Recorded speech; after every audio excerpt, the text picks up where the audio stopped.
Hello there, welcome to poem prose, जहां आज हम एमिली डिकिंसन की poem I taste a liquor never brewed को समझेंगे लाइन बाय लाइन हिंदी में। इस पोएम को समझने से पहले इस पोएम के बैकग्राउंड के बारे में कुछ चीज़ें जान लेते हैं। ये पोएम एक लिरिक पोएम है, यानी एक ही सब्जेक्ट पर लिखी गई एक पोएम जो कि अमेरिकन पोएट एमिली डिकिंसन ने लिखी है। इसको सबसे पहली बार मई 4, 1861 में स्प्रिंगफील्ड डेली रिपब्लिकन नाम के न्यूज़पेपर में द मे वाइन नाम से छापा गया। ये उन कुछ एक पोएम्स में से एक है जिन्हें एमिली की लाइफ के दौरान ही छाप दिया गया। एमिली की ज़्यादातर पोएम्स उनके मरने के बाद ही छापी गईं। पोएम में स्पीकर हमको बताती है कि उसने ऐसी लिकर या शराब को पिया है और उसका स्वाद चखा है जिसको असल में इंसान अपनी तरह से बना ही नहीं सकता। ये लिकर या शराब असल में नेचर यानी प्रकृति और ज़िंदगी की ब्यूटी और ग्लोरी है, जिसका नशा स्पीकर के सर चढ़कर बोलता है। ये पोएम समर की यानी गर्मियों की ब्यूटी के बारे में भी है। साथ ही ऐसा भी हो सकता है कि उस टाइम के टेम्परेंस रिफॉर्म यानी ये लोगों को शराब ना पीने के लिए प्रोत्साहित करने वाले रिफॉर्म्स और मूवमेंट्स होते थे, उनसे भी ये पोएम इंस्पायर्ड हो। ये पोएम रीडर यानी पढ़ने वाले को भी एक नशा सा देती है और इस पोएम के नशे में हम भी डूब जाते हैं। इस पोएम को लाइन बाय लाइन समझते हैं। मैं आपको एडवाइस करूंगी कि एमिली डिकिंसन की लाइफ के बारे में भी आप ज़्यादा से ज़्यादा जानें, जिससे आप पोइट के अप्रोच को अच्छे से समझ पाएंगे। मैंने भी एक वीडियो उनके बारे में बनाया है जिनका लिंक मैं डिस्क्रिप्शन में दे दूँगी।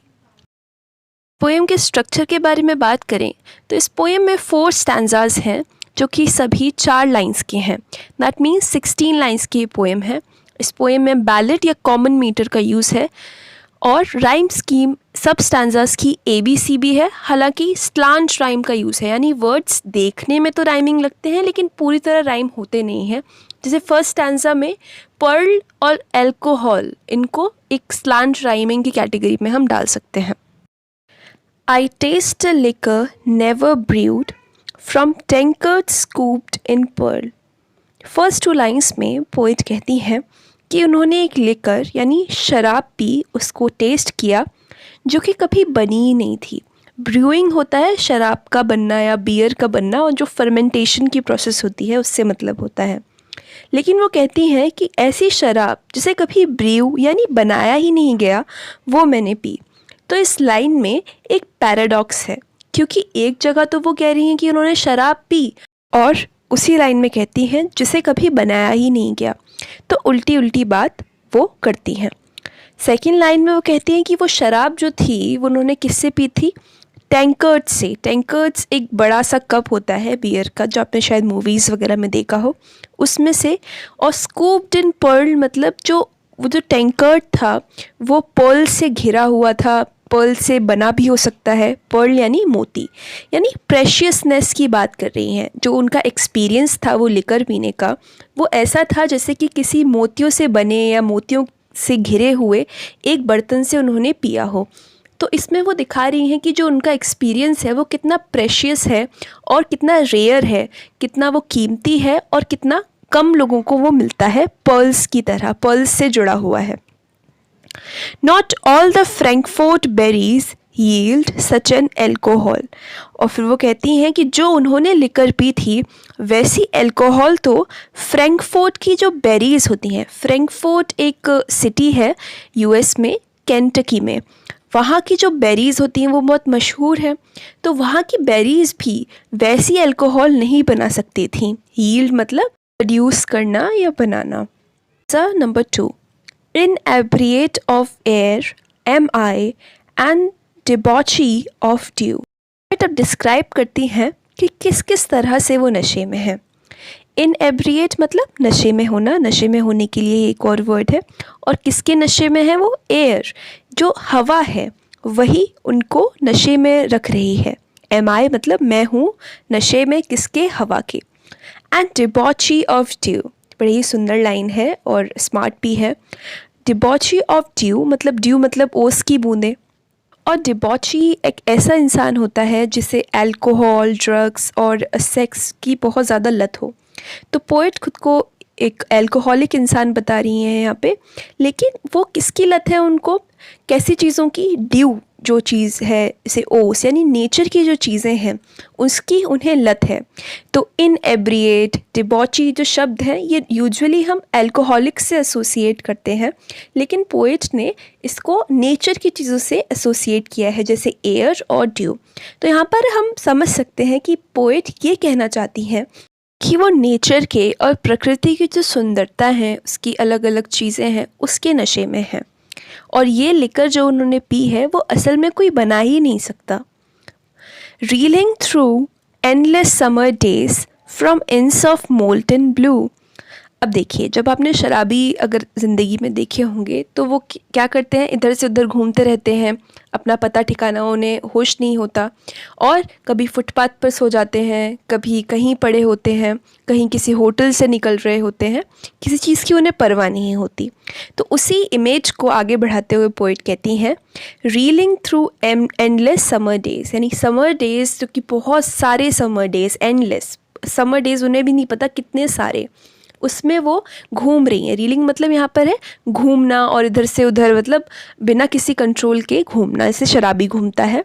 From inns of molten blue, और क्योंकि शराबी होटल से निकलते हैं, और इंस का मतलब भी होता है होटल, और जो पब्स होते हैं उनसे, तो पोएट भी होटल से निकलती हैं, लेकिन वो होटल्स किसके हैं, मोल्टन ब्लू, यानी कि ब्लू क्या होता है, स्काई, और मोल्टन यानी गर्म, और जो कि सर्दी से दूर आ रहा हो, समर डेज़ है ना, तो जो गर्म स्काई है उसके नीचे, उसके पब से वो निकलती हैं। इसका क्या मतलब है कि वो स्काइज़ के नीचे घूमती हैं और समर डेज़ में इधर से उधर घूमती रहती हैं।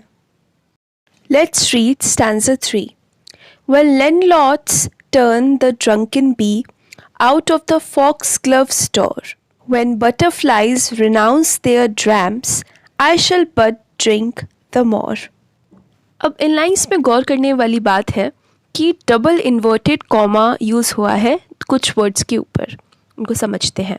पहली line, When landlords turn the drunken bee out of the foxglove store, यानी पोइट कहती हैं कि जब लैंडलॉर्ड्स, और लैंडलॉर्ड शब्द को वो डबल इन्वर्टेड कॉमास में रखती हैं, यानी कि जो बार टेंडर्स होते हैं, जो कि पब्स वगैरह में होते हैं, बार्स में जो लोग काम करते हैं, सर्व करते हैं, वो ऐसा इमेजिन कर रही हैं कि वो एक फूल के अंदर भी, जिसका नाम है फॉक्सग्लव फूल होते हैं जो कि बेल की शेप के होते हैं, तो उसमें वो इमेजिन करती हैं कि बीज घुसी रहती हैं फूलों के अंदर।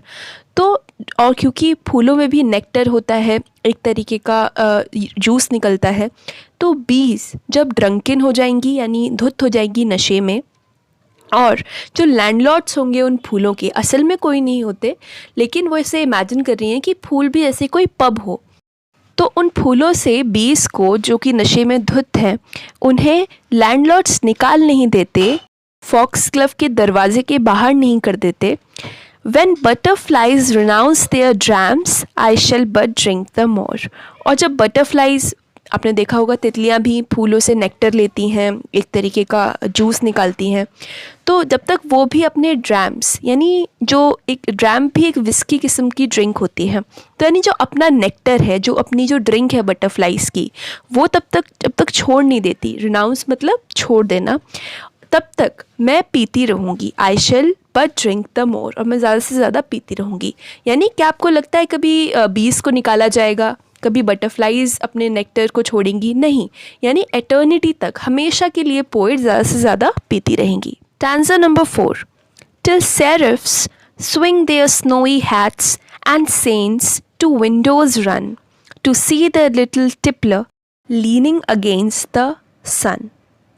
तो पोएट कहती हैं कि कब तक वो अल्कोहल जो उन्होंने ड्रिंक लेकर पी रखी है उसके नशे में धुत रहेंगी, जब तक, टिल से वो शुरू करती हैं स्टैंजा को।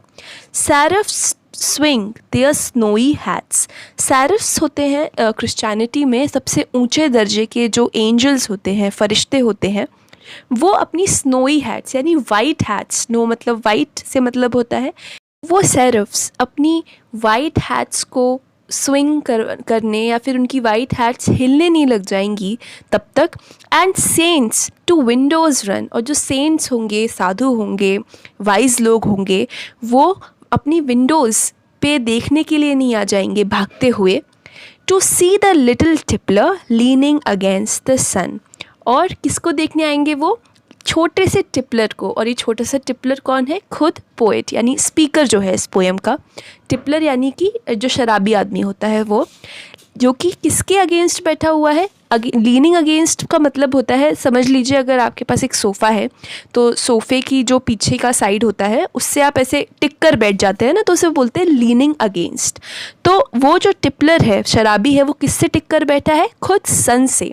तो यहाँ पर देखिए कितनी अच्छा कॉन्ट्रास्ट और एक ट्विस्टेड इमेज है कि जो शराबी होते हैं वो लैम्प पोस्ट या फिर किसी फुटपाथ या फिर कहीं भी किसी चीज़ से टिक कर बैठे हुए होते हैं, लेकिन यहाँ पर शराबी जो है या जो यानी जो स्पीकर है इस पोएम का, वो किससे टिक कर बैठा हुआ है? खुद सन से, यानी कि नेचर में पूरी तरह डूबा हुआ है। और यहाँ पर ये आइडिया कन्वेड है क्योंकि एक शराबी क्या होता है, सब लोग उसे पसंद नहीं करते, लेकिन पोइट जो हैं वो ज़िंदगी में और नेचर में ऐसे खुद को डुबाने की बात करती हैं। जो स्पीकर है इस पोएम का, वो ऐसे उन चीज़ों में खो जाने की बात करता है कि जो खुद साधु संत और एंजल्स तक होंगे, फरिश्ते तक होंगे, वो उसे देखने आएंगे। जो कि इतने ऊंचे ऊंचे लोग हैं, वो ज़िंदगी से जो इंसान ऑब्सेस्ड है, ज़िंदगी का जो मज़ा लेना जानता है, उसकी खूबसूरती को देखना जानता है, उसको वो लोग तक देखने आएंगे। इस पोएम के थीम्स के बारे में बात कर लेते हैं। पहला थीम है इस पोएम का appreciation of the beauty and glory of nature. Nature की सुंदरता और उसकी महानता का अप्रिसिएशन यानी प्रशंसा। नेचर यानी प्रकृति की सुप्रीमेसी और लाइफ की सुप्रीमेसी, सुपीरियॉरिटी किसके ऊपर? रूल्स और रिलीजन के ऊपर। क्योंकि पोइट अंत में कहती हैं कि जो संत होंगे, फरिश्ते होंगे, वो तक उन्हें लाइफ के नशे में चूर देखने आएंगे। नशा यानी इंटॉक्सिकेशन इस पोएम का बहुत बड़ा थीम है, क्योंकि थ्रू आउट पोएम में हमें नशे में रहने की बात बताई गई है। साथ ही आइडेंटिटी यानी पहचान भी इस पोएम का बहुत बड़ा थीम है, क्योंकि पोएट जब नशे में है नेचर के, तब वो खुद को भूल जाती हैं। साथ में एक नई आइडेंटिटी, एक शराबी की, एक इंसान की जो लाइफ से प्यार करता है, उसको भी अपना लेती हैं। इस पोएम के स्टाइलिस्टिक फीचर्स को और देख लेते हैं। एमिली डिकिंसन का स्टाइल बहुत डिस्टिंक्टिव है। हमें समझ में आ जाता है कि ये उन्होंने ही लिखी है, उनका स्टाइल कुछ ऐसा ही है। यूज़ ऑफ डैशेस है, वर्ड्स का कैपिटलाइजेशन है, रैंडम वर्ड्स को वो कैपिटल बना देती हैं। डबल इन्वर्टेड कॉमास हैं और एलिट्रेशन का यूज़ है। जैसे इनएब्रिएट ऑफ एयर, MI एक जैसा साउंड है। डिबॉची ऑफ ड्यू, ड साउंड रिपीटेड है। सेरफ स्विंग, देयर स्नोई, इसमें भी स है। लिटिल टिपलर में देखिए ल और टा का साउंड लिटिल में भी है और टिपलर में भी है। इस पोएम में अगर हम सोचें तो हमें ये क्वेश्चंस आते हैं दिमाग में कि स्पीकर को वो लिकर टेस्ट करने को कैसे मिली होगी। क्या उनकी आर्ट और पोइट्री के थ्रू वो नेचर के इस नशे में चूर हुई? ये सोचने वाली बातें हैं। ये थी एमिली डिकिंसन की poem I taste a liquor never brewed. अगर आपको इस वीडियो से उस पोएम को समझने में हेल्प मिली हो तो वीडियो को लाइक ज़रूर करें, चैनल को सब्सक्राइब करें, क्योंकि मंडे टू फ्राइडे यहाँ पर लिटरेचर और लिटरेरी वर्क्स की एक्सप्लेनेशंस और समरीज पोस्ट की जाती हैं। फ्रेंड्स के साथ शेयर करें, कमेंट कर बताएं मुझे आगे कौन से टॉपिक्स पर इस चैनल पर वीडियोस बनाने चाहिए। फीडबैक दे सकते हैं। अगर आपका एग्ज़ाम है तो all the very best, and most importantly take care of your family, friends and yourself.